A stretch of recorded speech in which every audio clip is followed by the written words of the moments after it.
যাদেরকে নিয়োগ দিয়েছেন সেই টিকটকার কন্টেন্ট ক্রিয়েটর পরিচালক মোস্তফা ফারুকী, তার দৃশ্য সে আমি মনে করি আওয়ামী লীগের কার্যনির্বাহী কমিটির সদস্যের ভূমিকা পালন করেছিলেন কোনো একটি সময় আমি দেখেছি। তার স্ত্রীকে নিয়ে কি করা হয়েছিল সেটা আমরা সবাই জানি।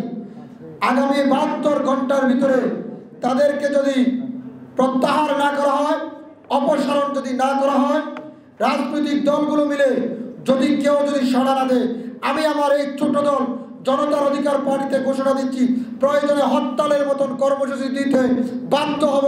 এই বাংলাদেশে আরো একটি ইতিহাস তৈরি করব, কারণ এই দুইজন উপদেষ্টাকে আপনারা অপসারণ করতে হবে, এটি জনগণের দাবি। আর দুইজন উপদেষ্টা ছাত্রদেরকে সান্ত্বনা দেওয়ার জন্য আসছিলেন।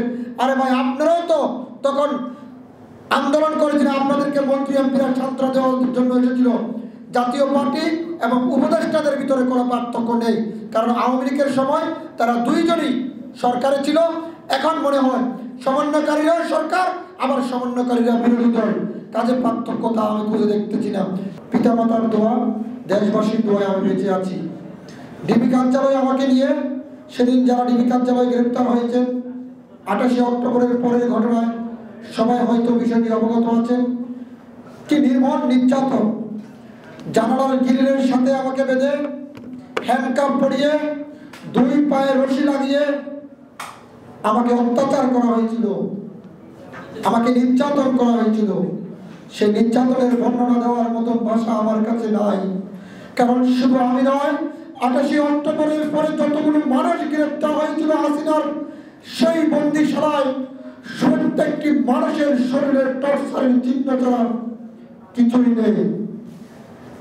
গণ অধিকারের পরিষদের সম্মানিত সভাপতি নুরুল সাহেব গ্রেপ্তার হয়েছিলেন, তাকে জিজ্ঞাসা করলে অনেক উত্তর হয়তো পেয়ে যাবেন। ডিবি কার্যালয়ে গ্রেপ্তারের পর যে নির্মম নির্যাতন করা হয়েছিল বিরোধী দলের নেতাকর্মীদের উপর, সেই নির্মম নির্যাতনের বর্ণনা দেওয়ার মতন কোনো ভাষা আমার নেই। মা কেঁদেছে, বাবা কেঁদেছে, আত্মীয় স্বজন কেঁদেছে, বোন কেঁদেছিল। কোথায় রেখেছে ডিবি হারুন সেই প্রশ্নের উত্তর দেননি, গ্রেপ্তারের কথা অস্বীকার করেছে। যখন মিডিয়াতে বারবার এটি প্রকাশিত হয়েছিল, তখন 13 নভেম্বর আদালতের মিডিয়ার সামনে আমাকে হাজির করা হয়েছিল, চেয়েছিল আমাকে খুন করে ফেলবে, কিন্তু আল্লাহর রহমতে পারেনি। প্রস্তাব ছিল আমার দুটো, একটা হচ্ছে আমাকে টাকা দিবে মোটা অঙ্কের বিরোধী দলের বিপক্ষে গিয়ে কথা বলার জন্য, প্রস্তাব ছিল আরেকটি, সেটি হচ্ছে তোমার যা কয়জন লোক আছে তুমি রাজপথে নামছো কেন, বড় বড় রাজনৈতিক দল নামছে না, তুমি কেন চিল্লাপাল্লা করছো? আমি একটাই উত্তর দিয়েছি, আমি একা হলেও গণতন্ত্রের জন্য যুদ্ধ করব, জীবন থাকতে আমি যুদ্ধের ময়দানে থাকবো, আর আপনাদের সাথে কোনো ধরনের আপোষ মীমাংসা নয়। আল্লাহর রহমতে সেই স্বাধীন একটি সংগ্রাম আমরা পেয়েছি 5 আগস্টের পরে।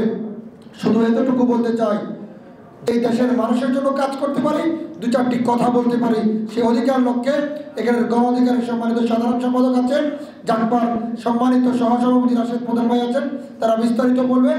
আল্লাহ হাফেজ, ভালো থাকবেন, সুস্থ থাকবেন। আসসালামু আলাইকুম।